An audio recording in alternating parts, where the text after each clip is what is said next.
ಇತ್ತೀಚಿನ ಸಂಚಿಕೆಗಳನ್ನು ಜಾಹೀರಾತಿನ ಕಿರಿಕಿರಿ ಇಲ್ಲದೆ ನೋಡಿ.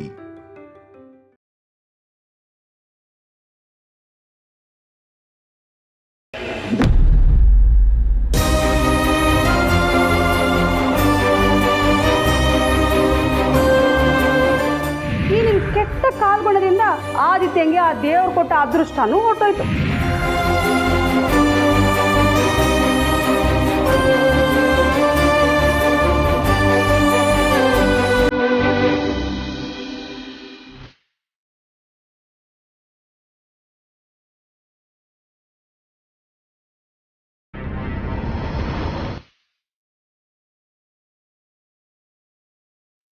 ಒಂದೊಂದ್ಸಲ ಜೀವನನೇ ಸಾಕು ಅಂತ ಅನ್ಸ್ಬಿಡುತ್ತೆ.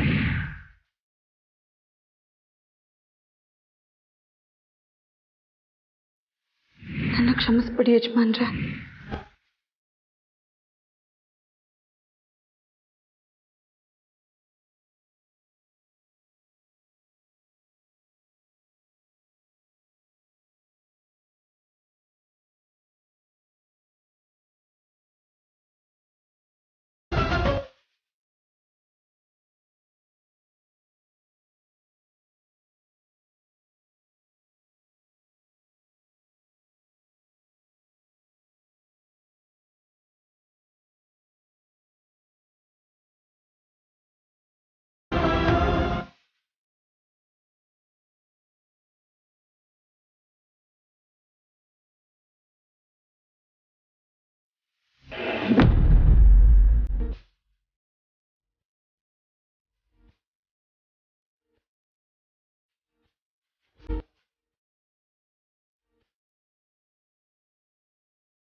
ಇದೇನು ಗಣಿ ಬಾಗ್ಲಾಗ್ದೆ ಮಲಗ್ಬಿಟ್ಟ?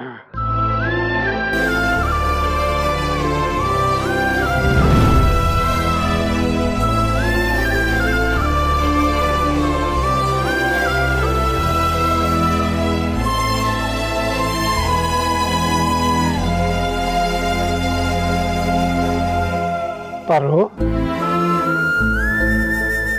ಯಾಕಮ್ಮ ಇಲ್ಲಿ ಕೂತಿದೀಯಾ? ಅಪ್ಪ, ಒಳಗಡೆ ಸೆಕೆ ಆಗ್ತಾ ಇತ್ತು, ಅದಕ್ಕೆ ಗಾಳಿ ತಗೊಳ್ಳೋಣ ಅಂತ ಇಲ್ಲಿ ಕೂತ್ಕೊಂಡಿದ್ದೀನಿ.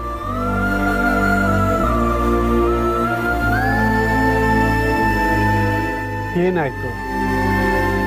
ಆಗ್ಲೇ ಒಲೆ ಮೇಲೆ ಪಾತ್ರೆ ಇಟ್ಟು ಎಲ್ಲೋ ಕಳೆದೋಗಿದ್ದೆ.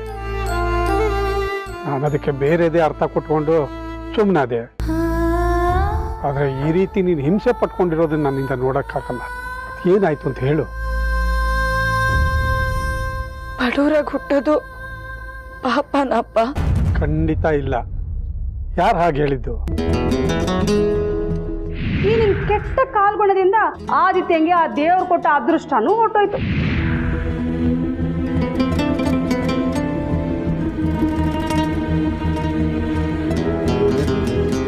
ನನ್ನ ಕಾಲ್ಗುಣ ಸರಿ ಇಲ್ವಂತೆ. ನನ್ನ ಮದುವೆ ಆಗಿದ್ರಿಂದಾನೆ ಯಜಮಾನ್ರಿಗೆ ಕಷ್ಟಗಳು ಶುರುವಾಯ್ತಂತೆ.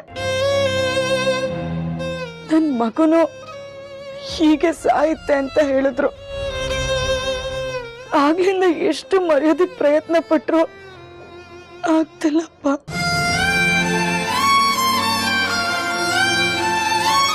ಹಾಗಂತ ಅವ್ರು ಹೇಳಿದ್ದನ್ನೇ ಮನ್ಸಿಗೆ ಹಚ್ಕೊಂಡು ಕೂರೋದ್ರಲ್ಲೂ ಅರ್ಥ ಇಲ್ಲಮ್ಮ. ಹುಟ್ಟಾನೆ ಯಾರು ಬಡತನನ ಹೊತ್ಕೊಂಡು ಹುಟ್ಟಲ್ಲಮ್ಮ. ಹಣೆ ಬರ ಅಂತ ಒಂದಿರುತ್ತೆ. ಹಾಗಂತ ಹಣೆ ಬರಹನೇ ಎಲ್ಲದಕ್ಕೂ ಹೊಣೆ ಮಾಡೋದಕ್ಕೂ ಆಗಲ್ಲ. ಬಡತನ ಖಂಡಿತ ಶಾಪ ಅಲ್ಲಮ್ಮ. ಬಡತನವನ್ನು ಮೀರಿ ಬೆಳಿತೀವಲ್ಲ, ಅದು ಏನು ಕಮ್ಮಿ ಸಾಧನೆ ಅಲ್ಲ. ಸತತ ಪರಿಶ್ರಮ ಇದ್ದರೆ ಏನು ಬೇಕಾದರೂ ಸಾಧಿಸ್ಬೋದು. ಜನನಿ ಚಿಕ್ಕಮ್ಮ ನಿನ್ನ ಕಾಲ್ಗುಣ ಸರಿ ಇಲ್ಲ ಅಂತ ಹೇಳಿ ದೊಡ್ಡ ಪಾಪದ ಕೆಲಸನೇ ಮಾಡಿದ್ದಾರೆ. ಅರು, ಇನ್ನೊಂದು ಕತೆ ಹೇಳ. ನಿಂದೇ ಕತೆ.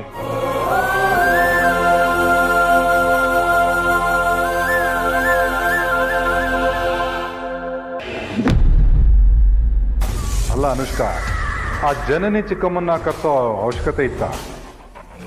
ಯಾಕೆ, ಏನಾಯ್ತೀಗ?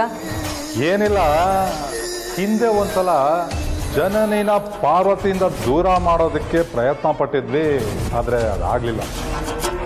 ಜನನಿ ಮತ್ತೆ ಪಾರ್ವತಿ ವಿರುದ್ಧ ಮಿಸ್ಅಂಡರ್ಸ್ಟ್ಯಾಂಡಿಂಗು ಜಾಸ್ತಿ ದಿನ ನಡೀಲೇ ಇಲ್ಲ. ಅವರಿಬ್ರು ಮತ್ತೆ ಹತ್ರ ಆಗೋಂಗೆ ಮಾಡ್ಬೇನೋ ಅನ್ನಿಸ್ತು ನಾನು ನಿಮ್ಮಮ್ಮ. ಈಗ ನೀನು ಮಾಡೋಕ್ಕೆ ಹೊಟ್ಟಿರೋದು ಅದೇ ರೀತಿ ಆಗತ್ತೇನೋ ಅಂತ ಅನ್ನಿಸ್ತಾ ಇದೆ. ನಮಗೆ ಹೊತ್ತೊತ್ತಿಗೆ ಬೇಯಿಸಾಕೋದಕ್ಕೆ ಒಬ್ಳು ಲೇಡಿ ಕುಕ್ ಇರಲಿ ಅಂದರೆ ನೀನು ನಮ್ಮ ವಿಷಯ ಬೇರೆಯವ್ರಿಗೆ ಗೊತ್ತಾಗುತ್ತೆ ಅಂತ ತಡೆದೆ. ಈಗ ಜನನಿ ಚಿಕ್ಕಮ್ಮನ್ನ ಅಪಾಯಿಂಟ್ ಮಾಡಿದ್ಯಾ, ಅವಳಿಂದ ಬೇರೆಯವ್ರಿಗೆ ವಿಷಯ ಗೊತ್ತಾಗಲ್ಲ ಅಂತ ಏನು ಗ್ಯಾರಂಟಿ? ಪಾರ್ವತಿನ ಎಲ್ಲ ಕಡೆಯಿಂದ ಕಂಟ್ರೋಲ್ ಮಾಡಬೇಕು, ಅವಳನ್ನ ನೋಯಿಸ್ಬೇಕು. ಅವಳು ಇನ್ನೊಂದ್ಸಲ ಅರ್ಸನ್ ಕೋಟೆಗೆ ಹೋಗೋಕ್ಕೆ ಧೈರ್ಯ ಮಾಡಬಾರ್ದು. ಆ ಥರ ಸಂದರ್ಭ ಕ್ರಿಯೇಟ್ ಮಾಡೋಕ್ಕೆ ನರ್ಸ್ ಆಗಿ ನನ್ನೊಬ್ಬಳಿಂದ ಸಾಧ್ಯವಾಗ್ತಿರ್ಲಿಲ್ಲ. ಅದಕ್ಕೆ ಜನನಿ ಬಗ್ಗೆ ಪೊಸೆಸಿವ್ ಆಗಿರೋ ಜನನಿ ಚಿಕ್ಕಮ್ಮನ ಡೀಟೇಲ್ಸ್ ಕಲೆಕ್ಟ್ ಮಾಡಿ ಅವ್ರನ್ನ ಕರೆಸಿರೋದು. ಆಯಿತು, ಕರ್ಸ್ಕೊಂಡೆ, ಒಳ್ಳೇದು. ಆದರೆ ಈ ಹೆಂಗಸನ್ನ ಪೂರ್ತಿ ನಂಬೋದು ಅಂತೀಯಾ? ನನ್ನನ್ನೇ ನಾನು ಪೂರ್ತಿ ನಂಬಲ್ಲ, ಇನ್ನು ಅವಳನ್ನು ನಂಬ್ತೀನಾ? ಆದರೆ ಈ ಕ್ಷಣಕ್ಕೆ ಅವಳು ನಮಗೆ ಬೇಕೇ ಬೇಕು. ಅದನ್ನ ಮಾತ್ರ ತಲೆಯಲ್ಲಿ ಹಿಡ್ಕೋಬೇಕು, ಗೊತ್ತಾಯ್ತಾ?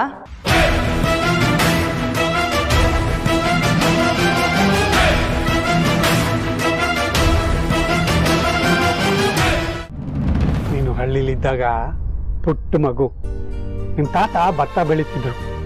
ಅದನ್ನ ಮಾರೋದಕ್ಕೆ ಮಾರ್ಕೆಟ್ಗೆ ತಗೊಂಡು ಹೋಗುವಾಗ ನಿನ್ನ ಜೊತೆಲಿ ಕರ್ಕೊಂಡು ಹೋಗ್ತಿದ್ರು. ಯಾಕೆ ಗೊತ್ತಾ? ನೀನು ಅದೃಷ್ಟವಂತ ಮಗು ಅಂತ.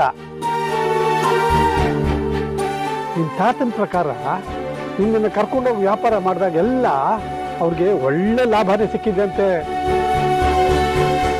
ಅಂಥದ್ರಲ್ಲಿ ನಿಂದು ಹೇಗಮ್ಮ ಕೆಟ್ಟ ಕಾಲ್ಗುಣ ಆಗುತ್ತೆ?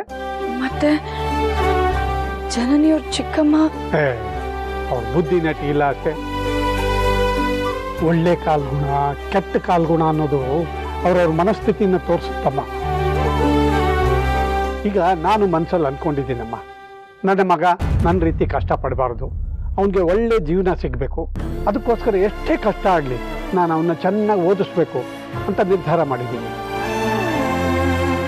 ಹಾಗೆ ನೀನು ಮನಸ್ಸು ಮಾಡು. ನಿನ್ನ ಕಾಲ್ಗುಣ ಸರಿ ಇಲ್ಲ ಅಂದವ್ರಿಗೆ, ನಿನ್ನ ಗಂಡ ಮಗುಗೆ ನೀನು ಎಂಥ ಅದೃಷ್ಟವಂತೆ ಅಂತ ಅರ್ಥ ಮಾಡಿಸು. ಅದು ಬಿಟ್ಟು ನನ್ನ ಮಗಳು ಈ ಥರ ಕಣ್ಣೀರಾಗ್ತಾ ಕೂತ್ರೆ ನನಗಳು ಬರುತ್ತೆ ಅಷ್ಟೇ.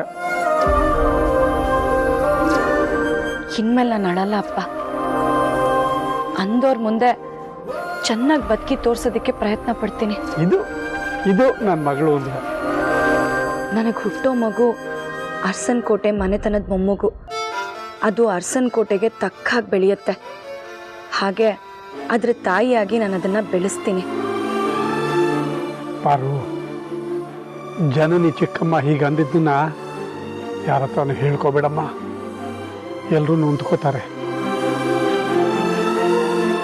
ನಿಂದಕರಿರ್ಬೇಕಮ್ಮ ಜೀವನದಲ್ಲಿ. ಆಗಲೇ ನಮ್ಮ ಶಕ್ತಿ ಹೊರಗೆ ಬರೋದು, ನಾವೇನು ಅಂತ ಸಾಧಿಸೋದಕ್ಕಾಗೋದು. ರತ್ನವೇಣಿಯವರು ಹಾಗಂದಿದ್ದು ಒಂದು ರೀತಿ ಒಳ್ಳೇದೇ ಆಯ್ತು ಅಂತ ಇಟ್ಕೋ. ಯಾವಾಗಲೂ ನಗ್ನಗ್ತಾ ಇರು. ಎಲ್ಲಿ ನಗು. ಇದು ಇದು ನನ್ನ ಪಾರು. ಈಗ ಹೋಗಿ ಚೆನ್ನಾಗಿ ನಿದ್ದೆ ಮಾಡು. ನಾಳೆ ಬೆಳಿಗ್ಗೆ ಎದ್ದರೆ ನನಗೆ ಹಳೆ ಪಾರು ಕಾಣಿಸ್ಬೇಕು.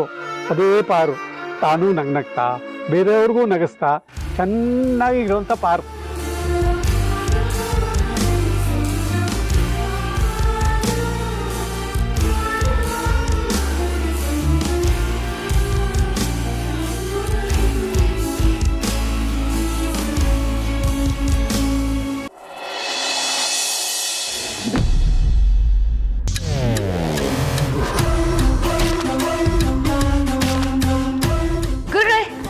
Good morning.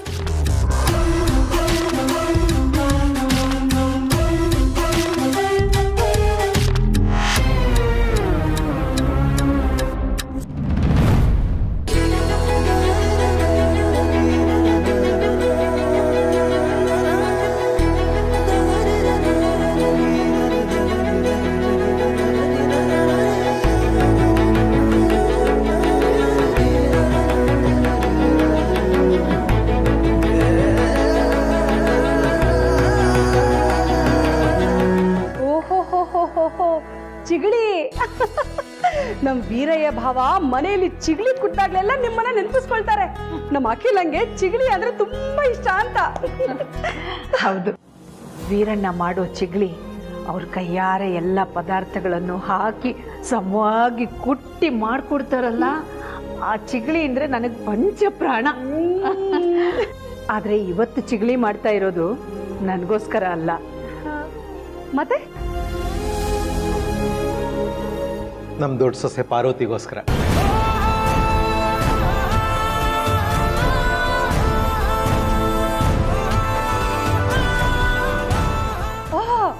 ಹೌದಾ, ತುಂಬಾನೇ ಸಂತೋಷ. ಅವಳೇ ಕೇಳಿದ್ಲ ಹುಣಸೆನ್ ಕುಟ್ಟಿ ಚಿಗಳಿ ಮಾಡ್ಕೊಡಿ ಅಂತ. ನಿನ್ನೆ ನಿಮ್ಮ ಮುಂದೆನೆ ಪಾರ್ವತಿ ಹತ್ರ ರಘು ನಿನಗೇನಾದರೂ ಬೈಕೆ ಇದ್ರೆ ಹೇಳಮ್ಮ ಅಂತ ಕೇಳಿದ್ರು ಅಲ್ವಾ? ಆದರೆ ನಮ್ಮ ಪಾರ್ವತಿ ಏನಂದ್ಲು? ನನಗೇನು ಬೇಡ ಅಂದ್ಲು. ನಾನಾಗೆ ಕೇಳೋವರೆಗೂ ಏನು ತರಬೇಡಿ ಮಾವ ಅಂದ್ಲು. ಅವಳಾಗೆ ಇಷ್ಟಪಟ್ಟು ಹೇಳಿದಲ್ಲ, ಈ ರತ್ನವೇಣಿಯ ಕತ್ತಿ ಅಂತ ಮಾತುಗಳು ಹೇಳಿಸಿದ್ದು. ಹಾಗಂತ ನಾವು ಸುಮ್ಮನೆ ಕೂರೋದಕ್ಕಾಗತ್ತಾ? ಪಾರ್ವತಿ ತುಂಬ ಸ್ವಾಭಿಮಾನಿ. ತನ್ನ ಅಪ್ಪನ ಹತ್ರನೂ ಇಂಥದ್ದು ಬೇಕು ಅಂತ ಕೇಳೋಕ್ಕೆ ಸಂಕೋಚ ಪಡ್ತಾಳೆ. ಬಸ್ರಿ ಬೇಕೇನ ತಾನಾಗಿ ಕೇಳೋಳಲ್ಲ ಅವಳು. ಅವಳಾಗೆ ಕೇಳೋವರೆಗೂ ಕಾಯಕ್ಕೆ ನನ್ನ ಕೈಲಾಗಲ್ಲ. ನನ್ನ ಬಸ್ರಿ ಸೊಸೆಗೆ ಏನಾದರೂ ಮಾಡಿಕೊಡ್ಬೇಕು ಅಂತಂದ್ರೆ ನನಗೆ ಎಲ್ಲಿಲ್ಲದ ಉತ್ಸಾಹ ಶಕ್ತಿ ಬಂದ್ಬಿಡುತ್ತೆ. ಅದರಲ್ಲೂ ಪಾರ್ವತಿ ತಾಯಿ ಇಲ್ದಿರೋ ಮಗಳು. ಅವಳ ಬಗ್ಗೆ ಒಂದು ವಿಶೇಷವಾದ ಕಾಳಜಿ ಇದೆ. ಜನನಿಗಾದ್ರೆ ನಾನಿದ್ದೀನಿ, ನೀವಿದ್ದೀರಾ, ಎಲ್ಲರೂ ಇದ್ದೀವಿ. ಆದರೆ ಪಾರ್ವತಿಗೆ ಯಾರೂ ಇಲ್ಲ ಅಂತ ಆಗಬಾರ್ದು ಅಲ್ವಾ? ಅದಕ್ಕೆ ಹುಣಸೆ ಹಣ್ಣು, ಜೀರಿಗೆ, ಮೆಣಸಿನ ಪುಡಿ, ಉಪ್ಪು, ಬೆಲ್ಲ ಎಲ್ಲ ಸೇರಿಸಿ ರುಚಿಯಾಗಿ ಚಿಗಳಿ ಮಾಡ್ತಾ ಇರೋದು. ಯಾವ ಬಸರಿ ಹುಡುಗಿನೂ ಇಂಥ ಸಮಯದಲ್ಲಿ ಚಿಗಳಿನ ಬೇಡ ಅಂತ ಹೇಳೋದೇ ಇಲ್ಲ. ಹಾಗೆ ನಮ್ಮ ಪಾರ್ವತಿ ಕೂಡ. ಓ ಹೌದಾ, ಒಳ್ಳೇದಾಯ್ತು. ಹೇಗೂ ನಿನ್ನೆ ತಾನೇ ನೀವು ನನಗೊಂದು ಜವಾಬ್ದಾರಿನ ಒಪ್ಸಿದ್ದೀರಾ. ಅವಾಗವಾಗ ಅವಳನ್ನ ಹೋಗಿ ಮಾತಾಡ್ಸ್ಕೊಂಡು ಧೈರ್ಯ ಹೇಳ್ಬಿಟ್ಟು ಬರಕ್ಕೆ. ಇವತ್ತು ಈ ಚಿಗ್ಲಿ ಕೊಡೋ ನೆಪದಲ್ಲಿ ಅವಳನ್ನ ಹೋಗಿ ನೋಡ್ಕೊಂಡ್ ಬರ್ತೀನಿ. ಕುಡಿಯಕ್ಕೆ. ಆಹಾ, ಈ ಚಿಗ್ಲಿ ಏನಾದರೂ ನಮ್ಮ ಗುರುಗಳ ಕೈ ಸಿಕ್ಕರೆ ಇದು ಖಂಡಿತ ಪಾರ್ವತಿಗೆ ತಲುಪಲ್ಲ. ಯಾವುದಾದ್ರೂ ಡಸ್ಟ್ಬಿನ್ನಲ್ಲಿ ಹೋಗಿ ಡ್ಯಾನ್ಸ್ ಮಾಡ್ತಾ ಇರುತ್ತೆ. ಕುಡಿಯಕ್ಕೆ ರತ್ನವೇಣಿ, ನೀವು ಪಾರ್ವತಿನ ಯಾವಾಗಲೂ ನೋಡ್ಕೊಂಡು ಬರೋ ಥರ ಹೋಗಿ ಬನ್ನಿ. ಚಿಗ್ಲಿ ಕೊಡಕ್ಕೆ ನಾನು ರಘು ಹೋಗ್ತೀವಿ. ಅಲ್ಲ ಅದಕ್ಕೆ ಇದನ್ನ ಜನನಿ ಕೊಟ್ಬಿಡಿ.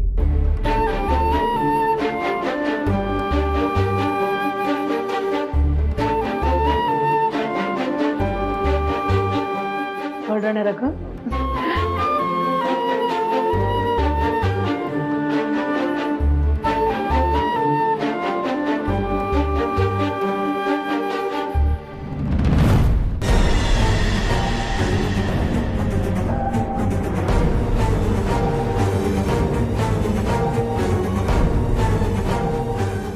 ಗುರುಗಳೇ, ಏನು ಯೋಚನೆ ಮಾಡ್ತಾ ಇದ್ದೀರಾ?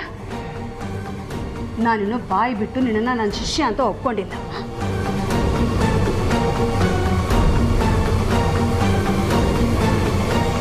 ಫ್ರೆಂಡ್ಸ್ ಬನ್ನಿ ಇಲ್ಲಿ. ಅಲ್ಲ, ಇವಮ್ಮ ಯಾಕೆ ಹಿಂಗೆ ಆಡ್ತಾಳೆ ಅಂತ? ಈ ದೌಲತ್ ದಾಮಿನಿನ ಶಿಷ್ಯ ಅಂತ ಸ್ವೀಕರಿಸೋದಕ್ಕೆ ಏನು ಪ್ರಾಬ್ಲಮ್ಮು ಅಂತೀನಿ. ಅಲ್ಲ, ನನಗೇನು ಕಮ್ಮಿ ಫ್ರೆಂಡ್ಸ್?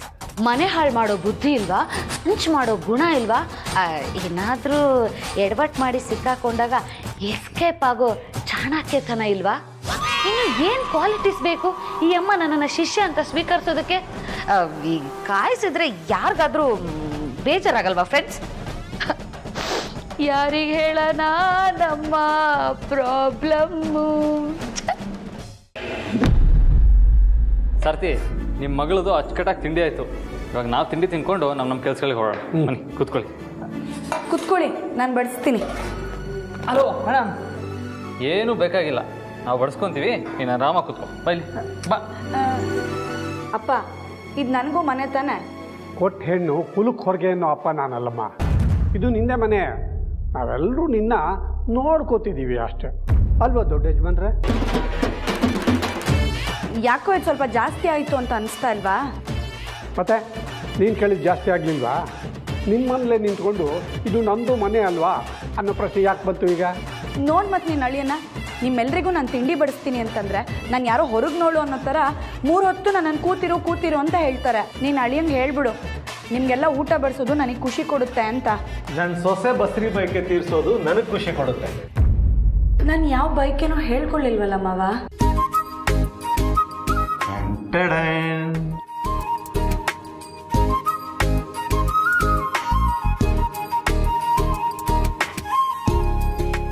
ಏನಿದು?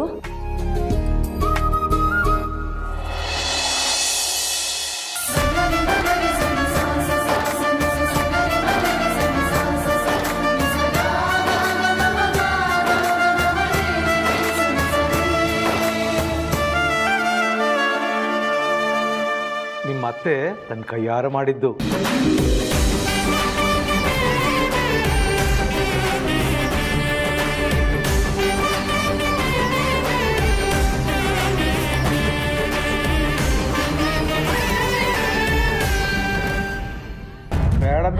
ಮಾವ ಮಾವ,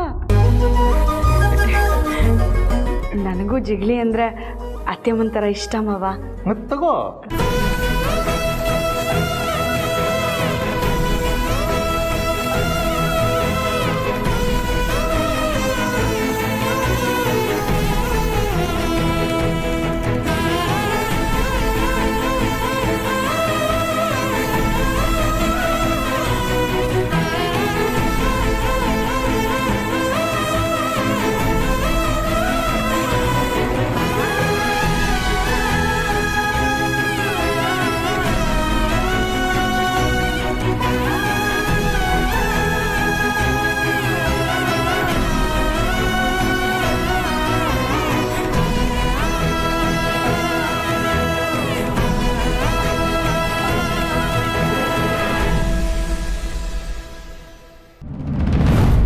ಅಖಿಲ ಅದಕ್ಕೆ ಜಿಗಳಿ ಮಾಡಿದ್ದು ನಿನಗೋಸ್ಕರ ಅಲ್ಲ, ಪಾರ್ವತಿಗೋಸ್ಕರ ಅಂತ ಜನನಿಗೆ ಹೇಳಿದ್ದಾಯಿತು.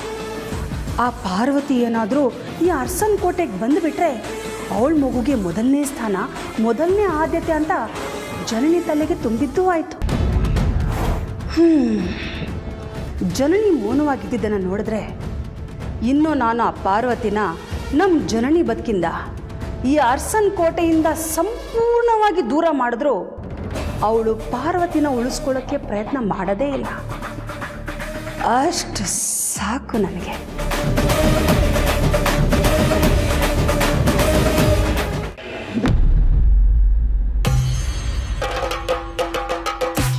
ಪಾರು, ನಾ ಹೋಗಿ ಬರ್ತೀನಿ. ಪಾರು ಪಾರು,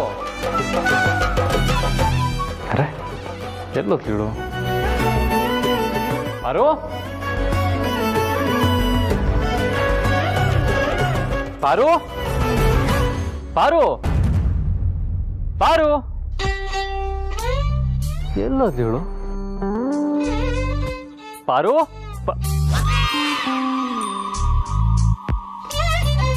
ಪಾರು, ನಾನು ಇನ್ನ ಮನೆಯೆಲ್ಲ ಹುಡುಕ್ತಾ ಇದ್ರೆ ನೀನು ಇಲ್ಲಿ ಬಂದು ಕೂತಿದ್ಯಾ?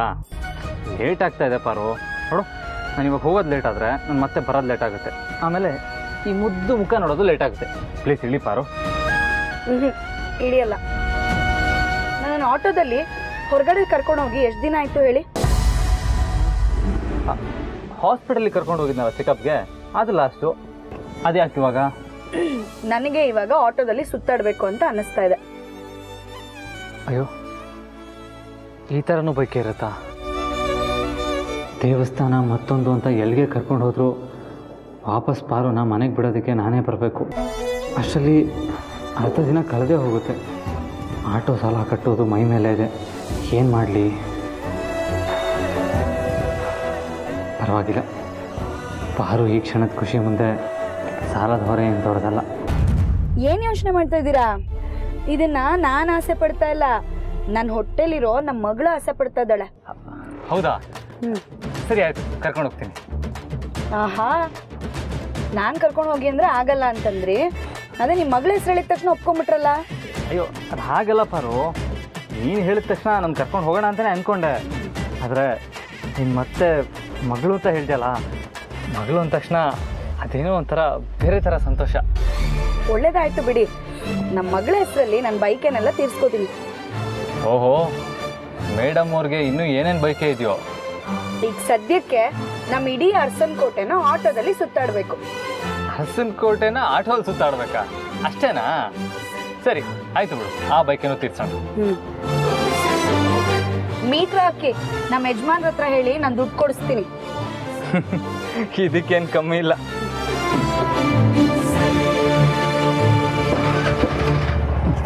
ಹೋಗೋಣ.